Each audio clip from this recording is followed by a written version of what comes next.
Hi everybody, this is Pauline Vanderhaar. It is Sunday, August the 23rd and 2015, and I'm really happy to be joining you from a magical, unexpected adventure.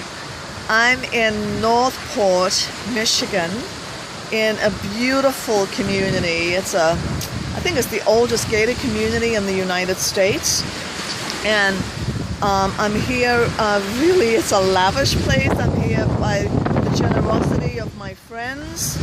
I took a mega bus part of the way to get here, and then my friends picked me up and brought me the rest of the way. And you know, I just cannot help but acknowledge being in this amazing place that I don't have the financial capacity to be in right now. But here I am, and I'm like, wow, God, you're so amazing with your grace and generosity and your lavishness. And, you know, He just makes the impossible happen. He makes the improbable happen. And I cannot help but recognize that God is always taking us into new territory that we wouldn't go alone. We wouldn't go without His guidance, without His making it possible for us. And so, you know, I've been thinking a lot about my new reality this week of, you know about my big estate sale a few weeks ago, a couple of weeks ago, whatever. I sold most of my belongings, so I'm now living in a practically empty house and making the way for Pleroma Sanctuary. And some unfortunate things have happened too. You know, one guy, a contractor that I've known for 20 years or more, I've given him tons of work over the years.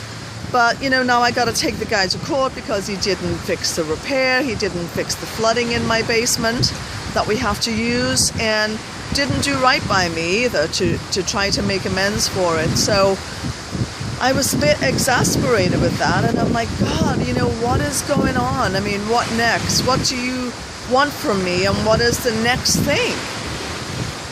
And in all of my lamenting, you know, I hear that certain voice that speaks to us, and we don't always want to listen to it, say to me, stop asking me for what I've already given you.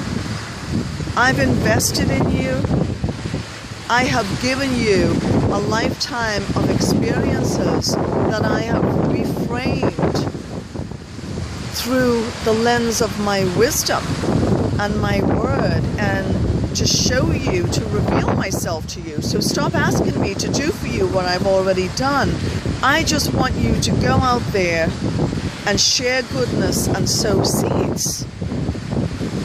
And I'm like, what? God, how do I do that? I don't know how to do that. I'm not comfortable with that. And God says to me, and since when were the overcomers made from dwelling in a place of comfort? There can be no victory if there is no struggle, if there is no war. There can be no victory. But I've equipped you.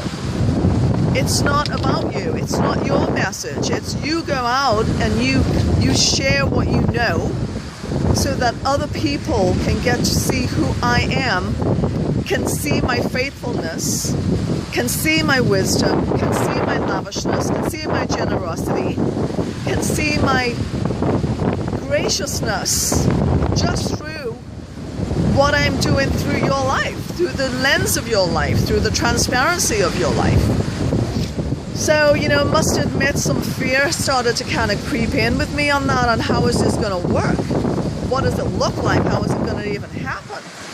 And so yesterday, while I was out in the little town of Northport, went to Tom's grocery store, and I could not resist going into this lovely little boutique, even though I am on a fast from shopping for anything that is not the essentials for life. But I saw a card there that really spoke to me, and I'm going to put this on my desk as a reminder. It contains a quote by Eleanor Roosevelt. This is the card. It says, do the thing that you think you cannot do. Do that thing.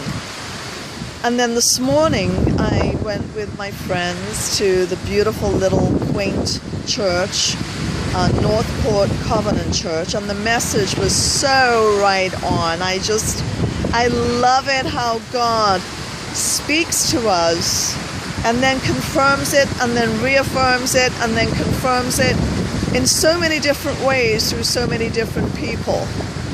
And the message this morning was a teaching from Joshua 18 verses 1 through 6. And it was about the time when God said to the children of Israel, go and possess the land that I have given you. And after they knew the promises of God, they knew that God was good for his word and they knew his power. But still, 7 tribes did not go and possess the land that he had given them. And so the question was this: what in your life are you not possessing that God has given you? What are you not stepping into? What new territory are you not venturing into that you know that God has prepared you and ordained you to take, and you're not doing it? So I have decided that over the coming weeks I am going to be doing the thing that I think I cannot do, knowing actually that I cannot do it without God, but I am going to be deliberately seeking out experiences that walk me through fear, experiences that I have always wanted to have but frankly terrify me. But I know that on the other side of them, I will have a deeper understanding of communication. I will have a more open heart, that I will know the power of vulnerability and the victory in trust. And the outcome of that will be a more beautiful and deep and authentic relationship with a completely other species that I've always wanted to connect with. So I'm inviting you to come with me on that journey. And in the meantime, I want you to do the thing that you think you cannot do. I want you to really ask God, what is the territory? What is the assignment? What is the appointment? What is the work that he has given you to do and equipped you to do, but that you are still not yet possessing? And so here's the takeaway for this week. Okay, fear is fear. We all have it. It's a daily battle between fear and courage, between trust and unbelief.